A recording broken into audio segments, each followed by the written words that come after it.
افوض امری اللہ ان اللہ بصیر بالعباد اعوذ باللہ من الشیطان اللعین الرجیم بسم اللہ الرحمن الرحیم الحمد للہ وکفا وسلام علی عبادہ الذین اصطفیٰ لا سیما بقیت اللہ فی الارضین روحی و ارواح العالمین للتراب مقدمہ الفدا واللعنۃ الدائمۃ علی اعدائہم اجمعین من یوم عداوتہم الی قیام یوم الدین اما بعد فقد قال اللہ تبارک و تعالی فی کلامہ المجید و فرقانہ الحمید بسم اللہ الرحمن الرحیم یا ایہا الذین آمنوا کتب علیکم الصیام کما کتب علی الذین من قبلکم لعلکم تتقون۔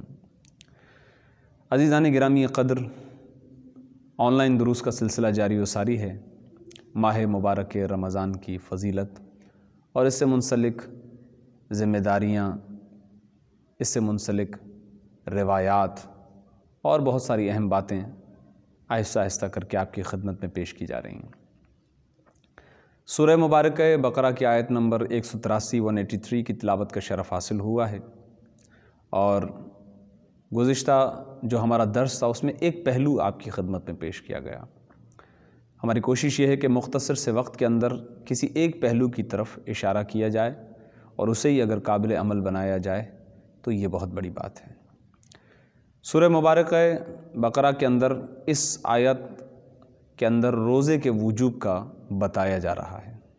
اے ایمان والو، ہم نے تم پر روزے اسی طرح فرض کیے جس طرح گزشتہ لوگوں پر فرض کیے تاکہ تم متقی بن جاؤ۔ کچھ باتیں اپنے لفظوں میں بیان کروں گا اور اس پہلو سے آپ اس پر غور کیجئے اور تطبیق کیجئے اور اپنی پریکٹیکل لائف کے اندر ان باریک بینیوں کو محسوس کریں۔ پروردگار عالم نے ماہ رمضان المبارک کا اہتمام ماہ رجب سے ایک سلسلے میں شروع کیا ہے۔ ماہ رجب سے عبادات کا سلسلہ شروع ہو جاتا ہے۔ یہ ساری ماہ رمضان المبارک کے لیے ایک قسم کی تیاری ہے۔ پھر ماہ شعبان، آپ کتاب مفاتیح الجنان یقیناً مومنین کے گھر میں ہونا ضروری ہے اور ہوتی بھی ہیں۔ اگر آپ انہیں اس میں مطالعہ کریں تو ماہ رجب اور ماہ شعبان میں بہت زیادہ عبادتوں کا تذکرہ ہے۔ یہ دعائیں ہیں، یہ نمازیں ہیں، یہ عبادت ہے، وہ مناجات ہے۔ لیکن سب سے زیادہ جس عبادت کے ثواب کے بارے میں بتایا جاتا ہے وہ روزہ ہے۔ روزے کے بارے میں بتایا جاتا ہے کہ روزہ رکھیں۔ رجب کے روزوں کی فضیلت ہے، شعبان کے روزوں کی فضیلت ہے۔ کبھی اس حدیث میں اس طرح بیان آتا ہے کوئی ہماری مدد کرنے والا۔ آپ کی مدد سے کیا مراد ہے؟ روزہ۔ امیر المومنین کی سیرت ماہ رجب کے پہلے روزے سے شروع کرتے ماہ رمضان کے آخری روزے تک مسلسل روزے رکھتے۔ اہل بیت کا یہ عالم تھا۔ ماہ رجب اور ماہ شعبان کے روزوں کے رکھنے کے حوالے سے بہت زیادہ تاکید ہے۔ آئیے ذرا اس کی باریک بینی کی طرف جائیے، اور یہ میں اپنا تجزیہ نہیں، علماء نے یہ باتیں اپنی کتابوں کے اندر لکھی ہیں۔ باقی عبادات بھی ہیں، یہ اس طرح کی نمازیں ہیں، اس طرح کی دعائیں ہیں، اس طرح کی مناجات ہیں، استغفار کی تسبیح پڑھیے، محمد و آل محمد پر درود بھیجیے، اور اس طرح بہت ساری عبادات کا تذکرہ ہے۔ لیکن روزے کو ایک انفرادی حیثیت حاصل ہے۔ بہت زیادہ ثواب ذکر کیا گیا۔ 100 سال کی عبادت، 70 سال کی عبادت ایک روزے پر۔ ماہ رجب کی شروع میں رکھیے، درمیان میں رکھیے، آخر میں رکھیے، ماہ شعبان پورا روزے رکھیے۔ تیاری ہے در حقیقت یہ ماہ رمضان المبارک کی۔ روزہ فرض کیوں کیا گیا؟ جو قرآن کے اندر جملہ ملتا ہے ہمیں آخری آیت کے حصے میں، وہ کیا ہے؟ لعلکم تتقون۔ اے ایمان والو، روزے تم پر اس لیے فرض کیے گئے ہیں تاکہ تم متقی ہو جاؤ۔ شاید کہ تم متقی ہو جاؤ، امید ہے کہ تم متقی ہو جاؤ۔ لفظ متقی جیسے ہی سنتے ہیں تو ایک عجیب منظر ہمارے سامنے آ جاتا ہے کہ متقی سے مراد یہ ہے کہ بس وہ مسجد کا کبوتر بننا اور تسبیح ہاتھ میں ہوگی اور ہر وقت اللہ اللہ اللہ اللہ، اس کے علاوہ کچھ نہیں ہوگا۔ تو یہ بندہ تو عام زندگی جی نہیں سکتا۔ جی نہیں، یہ متقی کی تعریف نہیں ہے۔ بعض لفظوں کے معنی ہم نے خود اپنے ذہنوں میں گھڑ لیے ہیں اور اسی میں ہی ہم زندگی بسر کر رہے ہیں۔ متقی وقا سے نکلا ہے، اور وقا کا مطلب ہوتا ہے بچنا، بچانا، روکنا اپنے آپ کو، اسی سے یہ لفظ نکلا ہے۔ تقوی اسی کا یہ تمام مشتقات ہیں، اسی ایک لفظ سے ان کا اشتقاق ہوتا ہے۔ خلاصہ یہ کہ اس سے مراد ہے اپنی ذات کو بچانا۔ اب کس سے بچانا ہے؟ تو وہ خطبہ شعبانیہ کے اندر بڑا اہم جملہ ہے، اور میں نے پیش کیا تھا کہ خطبہ شعبانیہ کا آخری حصہ آخری ایام میں پیش کیا جائے گا کہ جب امیر المومنین کی شہادت کے ایام قریب آئیں گے۔ سوال کیا ہے اس کے اندر میرے مولا نے، یا رسول اللہ اس مہینے کا افضل ترین عمل کیا ہے؟ آپ نے ارشاد فرمایا کہ اپنے آپ کو محارم سے بچانا، ہر وہ عمل کے جسے پروردگار عالم نے حرام قرار دیا ہے اس سے اپنے آپ کو بچانا، یہی تقوی ہے۔ معرفت کی ایک سفر ہے معرفت کا، اور وہ چلتا رہتا ہے، لیکن اس کا پہلا مرحلہ یہ ہے کہ انسان اپنے آپ کو ہر اس عمل سے دور رکھے اور ہر اس عمل سے بچائے رکھے کہ جو اس پر حرام قرار دیا گیا ہے۔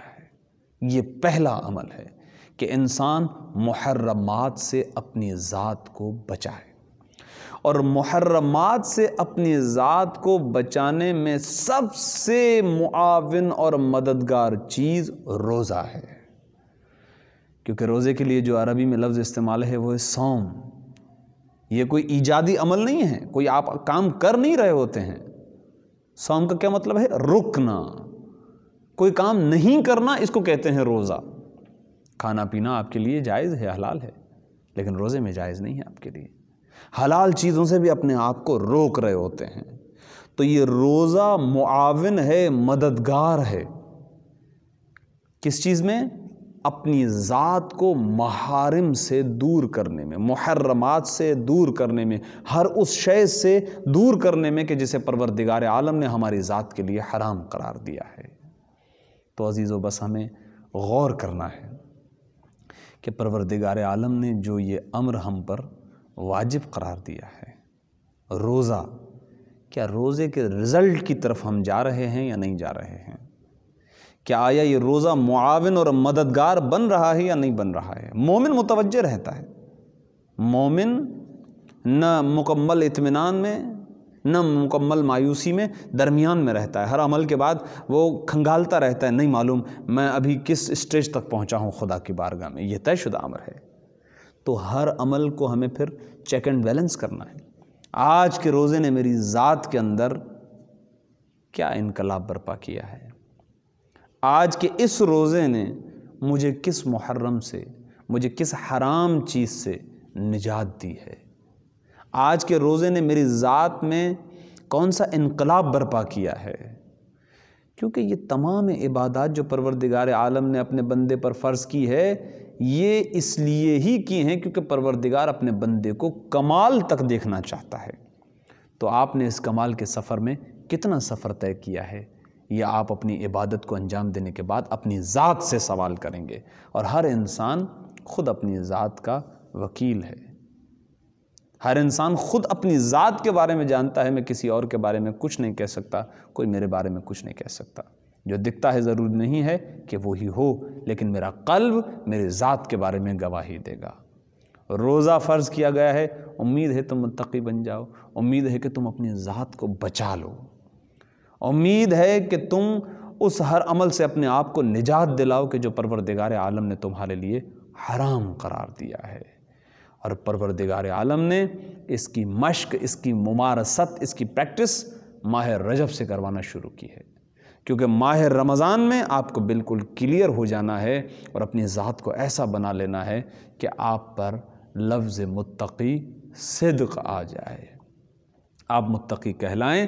اس لیے کہ یہی وہ منزل ہے، حضرت حابیل حضرت قابیل کے تذکرے میں بھی ملتا ہے، انما یتقبل اللہ من المتقین۔ حضرت حابیل نے حضرت قابیل سے کہا تمہاری قربانی قبول نہیں، میری قبول ہوگی، لیکن اللہ متقین سے اعمال کو قبول کرتا ہے، صرف متقی سے عمل کو قبول کرتا ہے۔ یہ قرآن ہے، تو بس ہمیں کوشش کرنی ہے اور اس باریک بینی کی طرف متوجہ ہونا ہے کہ ماہ رمضان میں ہماری سب سے بڑی عبادت روزہ ہے، اور روزہ ہمارا معاون ہے، ہمارا مددگار ہے کہ ہم محارم سے، ہم محرمات سے اپنی ذات کو نجات دلا پائے ہیں یا نہیں دلا پائے۔ دعا کرتے ہیں کہ پروردگار ہماری تمام عبادات کو اپنی بارگاہ میں قبول فرمائے، ہمارے روزوں کو، ہماری تلاوت قرآن کو، ہماری تمام عبادات کو اپنی بارگاہ میں قبول فرمائے، اور ہمیں بروز محشر شفاعت محمد و آل محمد نصیب فرمائے، حضرت حجت کے ظہور میں تعجیل فرمائے، اور ہمیں امام کے اعوان اور انصار خاص میں شمار فرمائے۔ ربنا تقبل منا انک انت السمیع العلیم، ما شاء اللہ لا حول ولا قوة الا باللہ العلی العظیم۔ اللہم صل